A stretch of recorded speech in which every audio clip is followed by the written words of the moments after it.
Good evening and welcome to another round of the Super Stoush and the Super City. In this last month, the gloves have really come off in what's turning into a bare-knuckle battle for power in Auckland. We've got just 6 months to go before the voting papers are due out for the first Super City election. Aucklanders still don't know exactly what kind of local government they'll be voting for, and they don't like it. Most say they'd rather have what they've got now than what they think they're going to get. They feel Aucklanders are being ignored and the changes are being rushed. The National-led government has started damage control and the Labour-led opposition scents blood. Local Government Minister Rodney Hyde will be with us a little later in the program, but Labour's Auckland Issues spokesperson is with me now. Welcome, Phil Twyford. Well, Phil, most people seem to agree in Auckland that we should move from a multi-council model that we have now into a more united council structure. I mean, do you actually oppose that? No, actually. Labour's of the view that Auckland governance does need strengthening. We think that Auckland should be able to speak with one voice on certain issues.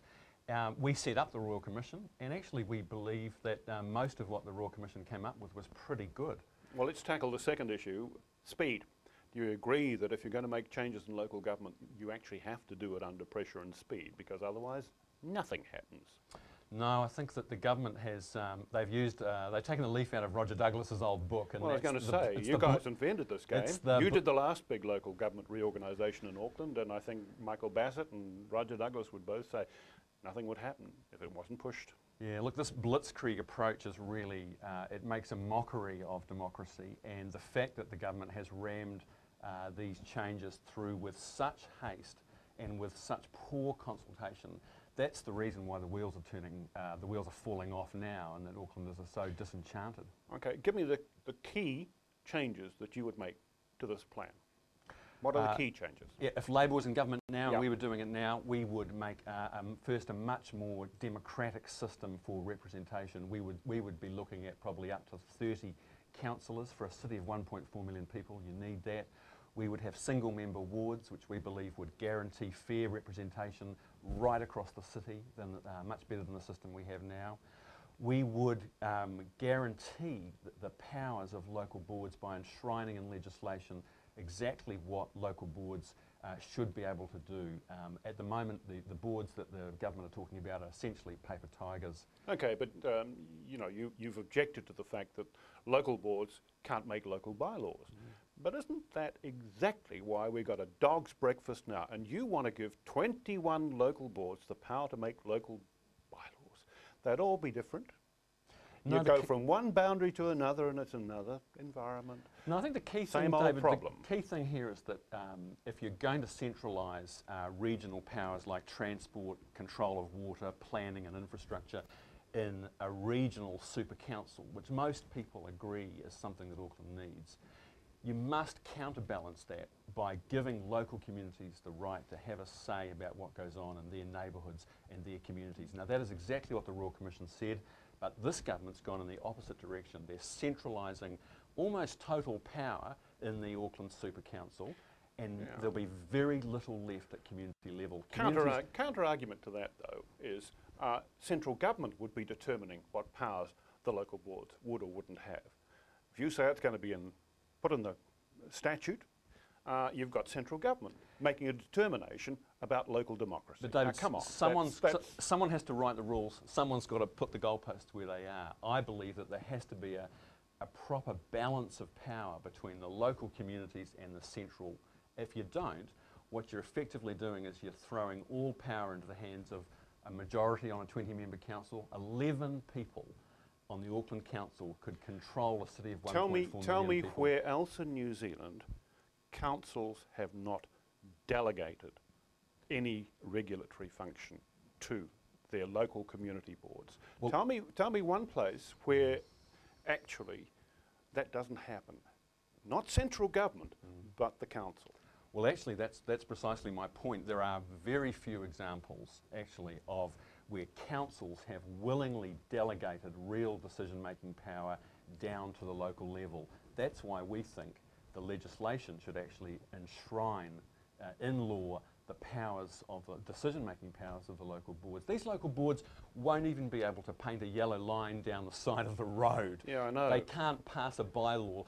They'd have no control even over dogs, liquor and brothels, which is what Rodney Hyde originally proposed. They have no rule-making powers at all. Yes, but if they did, wouldn't you have a situation where effectively you move into a 21 council structure in Auckland because there are whole lots of variations in the bylaws? Yes, and variations are a good thing. The ability to actually shape local communities, that's what gives communities their distinctive character and their identity.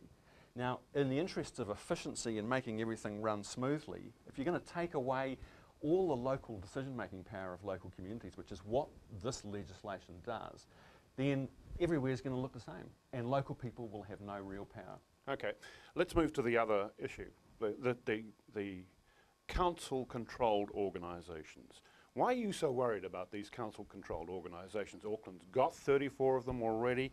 Didn't Labor invent them back in the Local Government Act of 2002? We're not against council-controlled organisations. The commercial model has a place. Our problem with this legislation is that the government is imposing it against the wishes of Aucklanders across the board.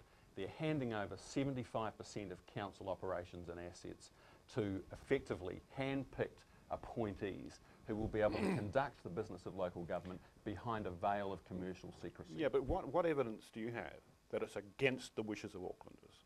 I mean, Aucklanders would like to see things run more efficiently than they are now, and if they were convinced somehow that this was going to be efficient, isn't it likely the opposition that you're talking about would fade away? Well, I think that all the polls tell us at the moment that public opinion has really hardened against the super city. People see it as undemocratic.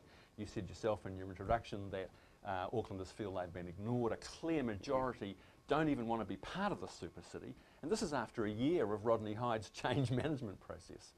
Okay. I don't think people don't want to throw out our whole tradition of representative democracy and replace it with a corporate governance model that would see a handful of businessmen sitting around a table running Auckland as if it was their private business. Okay, but why are you so worried when Rodney Hyde has stated publicly on Closer that if the elected mayor and councillors don't like the look of the directors that they've appointed from central government, they can fire them on day one? Because Rodney Hyde's wrong. The legal advice that we've had is that the normal principles of administrative law, of reasonableness and due process, will apply to the Auckland Council just like they apply to any other public body, any other organisation in New Zealand. If the Auckland Council just wants to sack all of the government appointees to those boards on day one, and it doesn't follow due process and doesn't have reasonable cause, the Auckland ratepayer will be up for massive damages.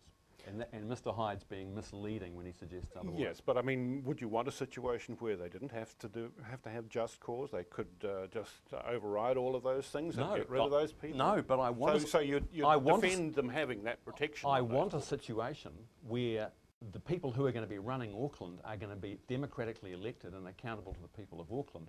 I don't want to see Rodney Hyde and Stephen Joyce handpicking their mates to run these companies that are effectively going to be running our city. It's just not democratic and it's not right. Okay, but how open-minded are you on all these issues when you were out organising a public demonstration against the very select committee that you were sitting on before it had even finished hearing the submissions and before it had even started formulating its report, analysis and final conclusions? I mean, there you were out there saying, it's all shonky. I've got views, David, and you can hear me expressing them now. I've got strong views about this, and the Labor Party does as well, and the people of Auckland do. And as an MP, an important part of my job is to represent what people in the community are saying and to fight for what they believe in. And that's my job. If you show them while a select committee is conducting a hearing that it's better to be out in the street demonstrating than it is being in the process, making submissions and coherent argument about David, change. if you were at the select committee, you that, would have seen that I was one of the most attentive, most active. I attended every and humble. I attended every single day of the select committee hearings on Auckland, every single day.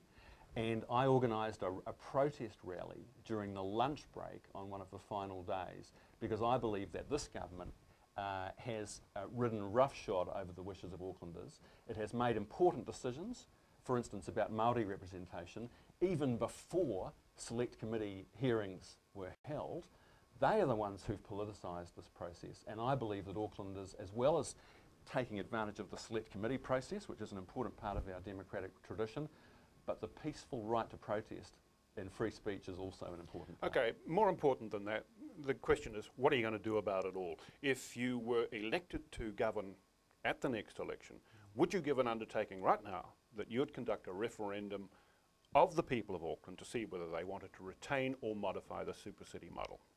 I can't make that commitment now because we have to work that through in caucus, but in the coming weeks we will be making some very clear statements about what Labor will do when re-elected. But take it from me that we are very unhappy with the way that this government is handing over 75% of our local government to a bunch of hand-picked appointees. That situation won't remain when Labor's back in office. One final question. Will the Labor Party be running a ticket of councillors for the Super Council? The Labor Party is involved with other political parties like the Greens and independents and community candidates all over the region, running a coordinated strategy as part of the council elections. So who's your candidate for mayor? Labor doesn't have a candidate for mayor. I personally am a big fan of Len Brown. I think he would make a fantastic mayor for all of Auckland. I think he's a uniter, not a divider, and I think Auckland would be led very well by Len Brown. But Len is running as an independent candidate, and I know that he's drawing support from right across the city and across the political spectrum. Phil Twyford, thanks very much. Well, coming next, who else? Rodney Hyde.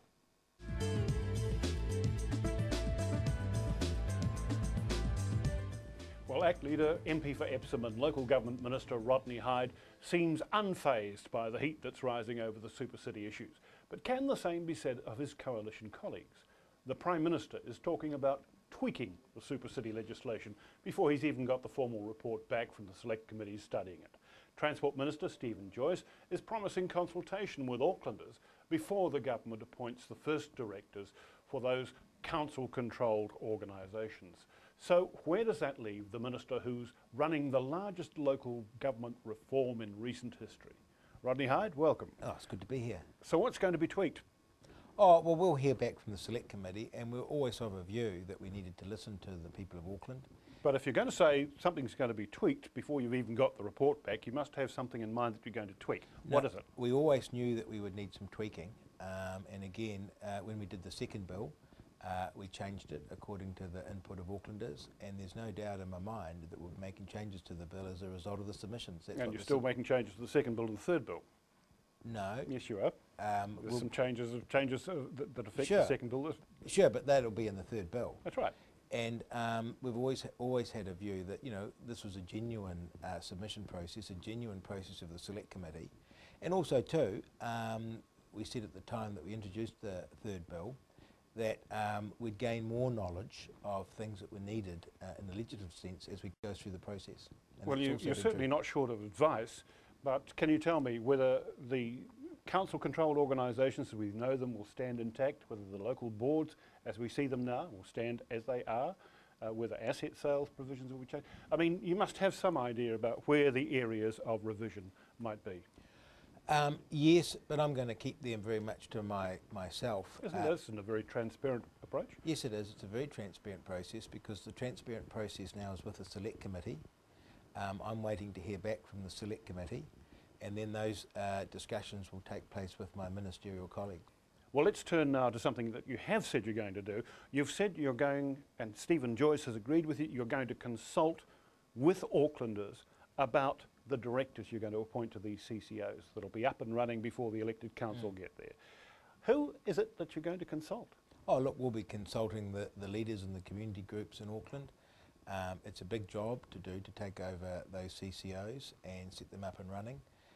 And you know, it's not like we don't have CCOs there now, or indeed directors of CCOs in Auckland, so we have some experience to draw on. Yes, you've got experience to draw on, but the question is, how on earth can you consult meaningfully when you don't know who the 20 super councillors are going to be and you don't know who the 21 local board member representatives, elected representatives are going to be? Well, we have elected councils now. We have certain... Yes, but they could all go. Sure. A lot of them will. Sure, but they are at present the elected representation of Auckland. And so we certainly talk to them, and I talk to them on a regular basis now. And we also, of course, have people with a great deal of interest in the various aspects of Auckland, and we talk to them on a regular basis, both as Stephen Joyce's case as Minister of Transport, myself as local government, and indeed the Prime Minister as Prime Minister. So we're keeping pretty plugged into the issues in Auckland. And just let's clear this canard up. The CCOs and their directors are going to be ultimately appointed by the New Auckland Council. That's clear. But we actually need the CCOs up and running for the New Auckland Council on day one. You need the organisations up and running, but Yes. do you need the directors up Yes. and running? Why? Because we need organisations day one, because you can't, for example, have a... Well, the council won't have an organisation, won't have an elected council. It'll have a core operations organisation running before they get anywhere near it. It'll have a full administration up and running day one. So why can't you operate the organisations the same way? Because imagine if you have this. Imagine if you have day one and you have a transport agency and no one running it. It's not possible. Also think of this. We're actually taking something like 41 CCOs that are there now. We're taking something like 300 organisations that are council controlled now and actually having to rationalise them into 7 CCOs. If you're going to have directors take on that job, they actually have to do some due diligence.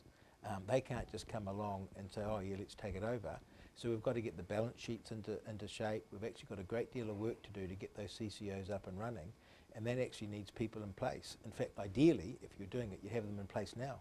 Okay, well, ideally you're not there, are you? No, because we're working to a tight time frame.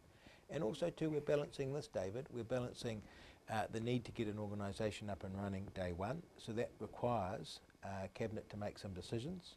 But ideally, we're trying to push as many decisions across to the new council, but we can't push all of them, because the new council on day one and the people of Auckland, they actually need the services running day one. Well, tell me this. Why did you say yes when you were asked if these directors could be sacked on day one if the mayor and the super councillors didn't like the look of them? And that was the question as it was put to you. Well, that's because that's the truth. Well, I'm sorry, that's not really legal, is it? That's not a reasonable ground to dismiss a director. I don't like the look of you.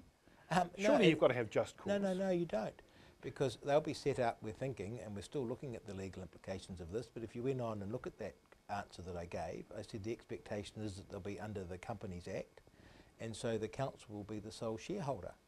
So where you're the sole shareholder and you don't like the director, of course, you can sack them. They're unlikely to. What does a rational director who knows that he's got that possibility hanging over his head, no idea who's going to exercise it, doesn't know who the shareholders are effectively, because he won't have a clue until the vote's in. He's going to be very happy on day one when they say, I don't like the look of you, you're off. Because it's not going to happen that way. Oh, really? No. Well, if it's not going to happen, why say it's Because possible? I specifically asked if it's possible, and I gave a truthful answer. Okay. What's wrong with that, David? Let me turn to... No, I'm serious about this. Well, I'm serious about it too. When I I would get imagine asked- if somebody felt that they were aggrieved, they were going to have a hell of a good court case if somebody said, I really don't like the look of you, and that's all No, there is because to not it. an employment court issue. Really? No, they're not employees. Okay. Well, wouldn't they have other grounds? Say, No. I've actually had my reputation damaged by this process, and I don't think that's a No. reasonable attitude. No. So they can go. Day one. Of course, and that's again. Well, what do directors say to you when, or potential directors say to you when you turn up and tell them that? Well, the people that will be putting their names forward, by the way, to do this, will be doing so because they care passionately about Auckland and want to make a difference. And what you'll see, and you've seen it with the two mayoral contenders that are already out there, both John Banks and Len Brown, who've had experience of CCOs, they're actually saying that they're going to be working with the CCOs. They're not going to say they're going to sack them day one. Why? Because they're not stupid. But if I'm asked, can that happen? Of course I've got to give a truthful answer. Tell me one other thing. Have you said that the local boards of Auckland will have the power to make bylaws? They'll have the power to propose bylaws. Propose is one thing, but make No, because that power... was what it's alleged you said. Yeah, the power rests ultimately with the council, like it does for everything. But the symmetry that we've set up is to say that all decisions are to be made by the local boards unless there is an issue of regional significance. So, for example, if a local board recommends a bylaw for the region, that goes up to the council, and if the council says there's no regional significance to this bylaw, then it'll be confirmed, and that's the expectation that everyone has had from day one. Turning to another issue. And don't fall, David, for the Labor Party spin on this. I said it was alleged. Yeah.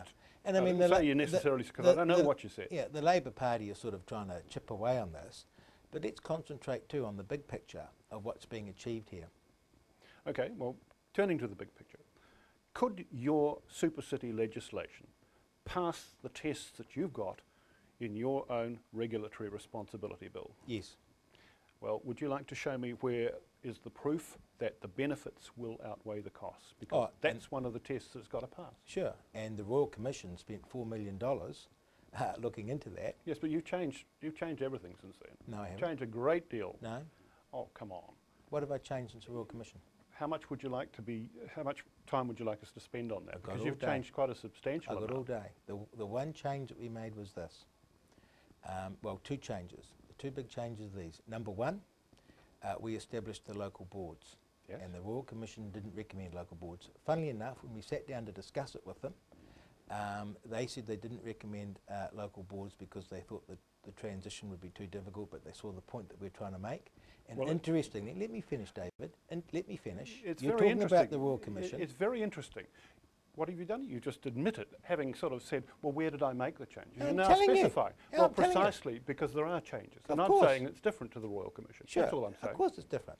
And we put in the local boards, and what's the complaint? That actually the local boards aren't going to be significant enough. Well, we'll see on day one that they'll be significant. The second change that we made was that the Royal Commission recommended that there be half the councillors elected at large. We put that to the Select Committee, and the people of Auckland overwhelmingly rejected that, and so the government listened to that and made that change. However, neither of these two changes, neither of them change, if you like, the board cost-benefit analysis that a $4 million independent Royal Commission set up by the previous government concluded that the costs of not doing these changes were overwhelming. Have you got some documentary evidence that supports that? Yeah, the Royal Commission. Apart from that, because you've just admitted to me that you've changed things significantly, in my view, from the Royal Commission prescription. Surely the potential is there for that cost-benefit analysis to change with it. No, because the cost-benefit analysis, if you like, the board cost-benefit analysis that the Royal Commission put into place was actually having one mayor, one council, one plan for Auckland, and that still stays. And that was the big significance of their proposal to the government, and we've kept that. All right. Can you give me an assurance that you'll resign if this structure doesn't operate at lower cost or the same cost in delivering services at current standards as the current structure of local government in Auckland? No, because there's no timetable to what you've just put to me. And I mean, ultimately, what's going to determine the cost of the council is who the people of Auckland elect. If I was running the new council, I could give you that assurance. I'm not going to be running it. I'm not going to be a mayor, I'm not going to be a councillor, and I can't control how the people of Auckland vote. I hope the people of Auckland will put the pressure on the mayoral candidates and indeed on the councillors to keep the spending under control and to keep the rates down. But ultimately, those decisions will be made by the mayor and the council, not by me. Rodney Hyde, thank you very much. And that's the Beatson interview for another week. Thanks for your company. Go safely and good night.